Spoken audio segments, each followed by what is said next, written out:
শহরের কোলাহল থেকে অনেক দূরে এক শান্ত ও সবুজ গ্রামে বাস করত সাফওয়ান।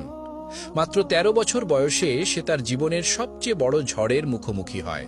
এক ভয়াবহ সড়ক দুর্ঘটনায় তার বাবা ইন্তেকাল করেন।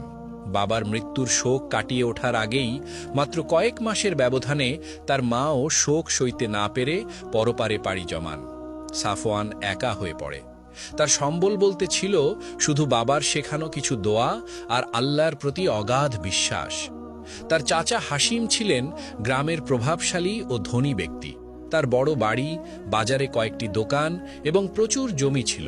তিনি সাফওয়ানকে নিজের বাড়িতে নিয়ে এলেন, কিন্তু তার দয়া বা ভালোবাসা থেকে নয়, বরং একজন বিনা পয়সার কামলা হিসেবে খাটানোর জন্য। সালমা চাচি ছিলেন আরও কঠোর ও অহংকারী। তিনি সাফওয়ানকে মানুষের মর্যাদা দিতেও কার্পণ্য করতেন। সাফওয়ানের থাকার জায়গা হলো ঘরের কোনায় ওই কামরায়, যেটার পাশে নোংরা ও দুর্গন্ধযুক্ত ভেড়ার খোয়ার। আর খাবার ছিল বাড়ির সাধারণ খাবারগুলো, কিন্তু ভালো ভালো খাবারগুলো তারা খেত, আরও তাকে দিত বাড়িতে রেখে যাওয়া খাবার। সাফওয়ান যখনই খুব কষ্ট পেত, সে মনে মনে রাসূলুল্লাহ সাল্লাল্লাহু আলাইহি ওয়াসাল্লামের সেই হাদিসটি আওড়াত, মুমিনের অবস্থা কতই না চমৎকার, তার প্রতিটি বিষয়েই তার জন্য কল্যাণকর। যদি সে সুখ পায় তবে শুকরিয়া আদায় করে, যা তার জন্য কল্যাণকর। আর যদি সে বিপদে পড়ে তবে ধৈর্য ধারণ করে, যা তার জন্য কল্যাণকর। সাফওয়ানের দিনগুলো কাটত হাড় ভাঙা খাটুনিতে। কাকডাকা ভোরে উঠে তাকে ভেড়া ছাগলের তদারকি করতে হতো। তারপর সারা দিন বাড়ির সব ভারী কাজ, যেগুলো একজন ছোট্ট মানুষ হিসেবে তার দ্বারা সম্ভব না, সেগুলো করানোর চেষ্টা করত তারা। সালমা চাচি তাকে এক মুহূর্তের জন্যও বিশ্রাম নিতে দিতে চাইতেন না। সামান্য ভুল হলেই জুটত অকথ্য গালিগালাজ। কিন্তু সাফওয়ান ছিল শান্ত। সে জানত এই দুনিয়া মুমিনের জন্য জেলখানা, আর কাফেরের জন্য জান্নাত। সে তার বাবার একটি কথা সব সময় মনে রাখত, বাবা, যখন সব পথ বন্ধ হয়ে যায় তখন আল্লাহর পথ খোলা থাকে। সে বিশ্বাস করত আল্লাহ তাকে দেখছেন এবং একদিন অবশ্যই তারই কষ্টের প্রতিদান দেবেন। তার এই অটল বিশ্বাসই ছিল তার সবচেয়ে বড় শক্তি। সে জানত আল্লাহ তাআলা পবিত্র কোরআনে বলেছেন, নিশ্চয়ই আল্লাহ ধৈর্যশীলদের সাথে আছেন। সূরা বাকারা আয়াত ১৫৩। এই আয়াতটি তাকে প্রতিটি মুহূর্তে সাহস জোগাত। একদিন হাসিম চাচার বাড়িতে শহরের কিছু গণ্যমান্য মেহমান এলেন। হাসিম চাচ্ছিলেন তার আভিজাত্য প্রদর্শন করতে এবং গ্রামের মানুষের কাছে নিজের প্রভাব প্রতিপত্তি জাহির করতে। তিনি সাফওয়ানকে নির্দেশ দিলেন মেহমানদের সামনে দামি চীনামাটির কাপে চা পরিবেশন করতে। সাফওয়ান ভয়ে ভয়ে চা নিয়ে যাচ্ছিল। প্রচণ্ড ক্ষুধায় তার শরীর কাঁপছিল। তার হাতগুলো ছিল দুর্বল। সারাদিন কাজ করে তার শরীর এতটাই ক্লান্ত ছিল যে সে ঠিকমতো দাঁড়াতেও পারছিল না।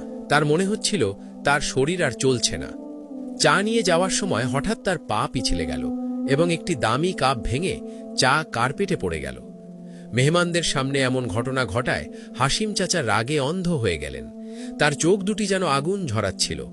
তিনি সাফওয়ানের দিকে তেড়ে এসে মেহমানদের সামনেই তার গালে এক প্রচণ্ড চড় মারলেন। চড়ের আঘাতে সাফওয়ান মাটিতে লুটিয়ে পড়ল। তার কান গরম হয়ে গেল, চোখে অন্ধকার দেখল, তার গাল জ্বলে উঠল। এতিমের বাচ্চা, একটা কাজ ওকে ঠিকমতো করতে পারিস না? তুই তো একটা অভিশাপ। তোর মতো অলক্ষণে ছেলেকে বাড়িতে এনে আমার কপাল পুড়েছে।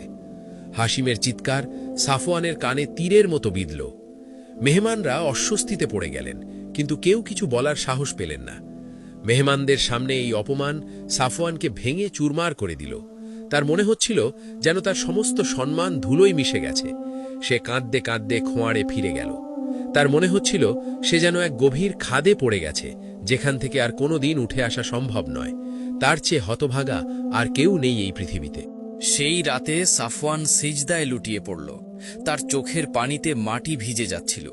সে তার রবের কাছে ফরিয়াদ জানালো, হে আল্লাহ, আমি এতিম, আমার কেউ নেই। তুমিই আমার অভিভাবক। আমার বাবা মা নেই, আমার কোনো আশ্রয় নেই। তুমি ছাড়া আমার আর কে আছে?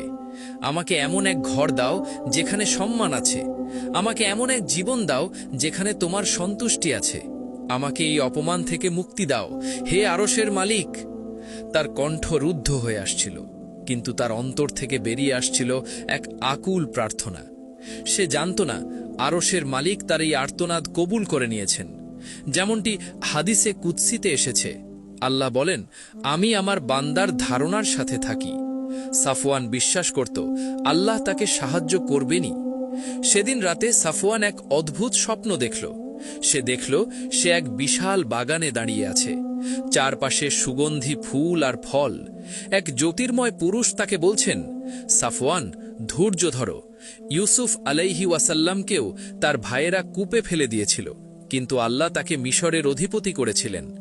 আইয়ুব আলাইহি ওয়াসাল্লামকে আল্লাহ কঠিনতম পরীক্ষায় ফেলেছিলেন, কিন্তু তিনি ধৈর্য ধারণ করে আল্লাহর কাছেই সাহায্য চেয়েছিলেন। তোমার এই চোখের পানে বৃথা যাবে না। আল্লাহ ধৈর্যশীলদের ভালোবাসেন। ঘুম ভাঙার পর সাফওয়ানের মনে এক অদ্ভুত প্রশান্তি কাজ করতে লাগল। সে বুঝল তার পরীক্ষা এখনো শেষ হয়নি, কিন্তু সাহায্য খুব কাছেই। তার মনে পড়ল হযরত উমর রাজিয়াল্লাহু আনহুর একটি উক্তি, ধৈর্য এমন এক বৃক্ষ যার ফল তিক্ত হলেও তার পরিণতি মধুর। এই উক্তিটি তাকে নতুন করে বাঁচার প্রেরণা জোগাল। সে মনে মনে প্রতিজ্ঞা করল সে আর ভেঙে পড়বে না, সে আল্লাহর ওপর ভরসা রাখবে। সাফওয়ানের বয়স যখন বাড়তে লাগল, হাসিম ও সালমা চিন্তিত হয়ে পড়লেন। সাফওয়ানের বাবার রেখে যাওয়া কিছু জমি ও দোকান হাসিম জালিয়াতি করে দখল করে রেখেছিলেন। সালমা বললেন, সাফওয়ান বড় হচ্ছে, ও যদি ওর বাবার হক দাবি করে, আমাদের সব সম্পত্তি হাতছাড়া হয়ে যাবে। ওকে এমনভাবে শেষ করতে হবে যেন ও আর মাথা কিলে দাঁড়াতে না পারে। তাদের মনে ছিল শুধু লোভ আর শয়তানি চক্রান্ত। তারা জানত সাফওয়ান যদি তার সম্পত্তির দাবি করে তাহলে তাদের সব অপকর্ম ফাঁস হয়ে যাবে।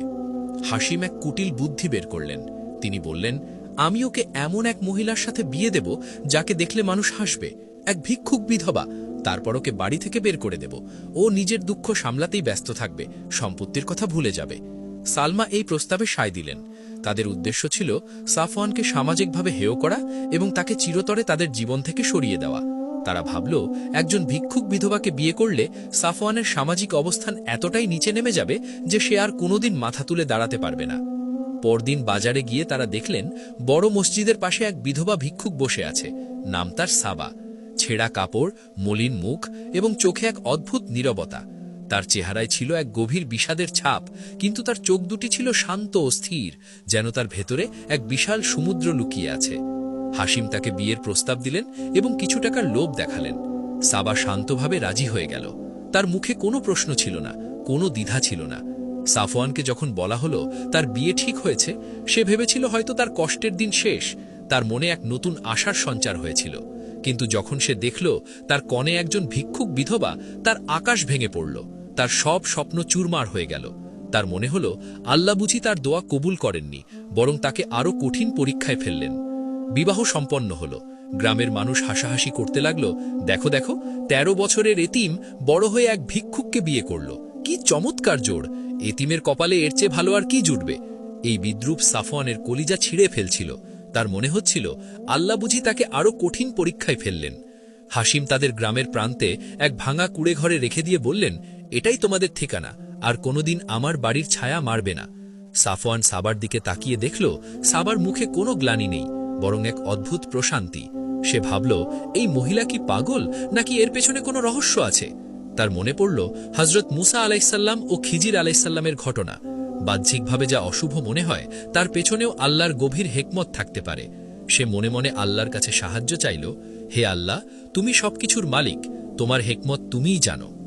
সাফওয়ান কুড়ে ঘরের বাইরে বসে কাঁদছিল। তার চোখে ছিল হতাশা আর ক্ষোভ। সে সাবাকে দোষারোপ করে বলল, কেন তুমি এই বিয়েতে রাজি হলে?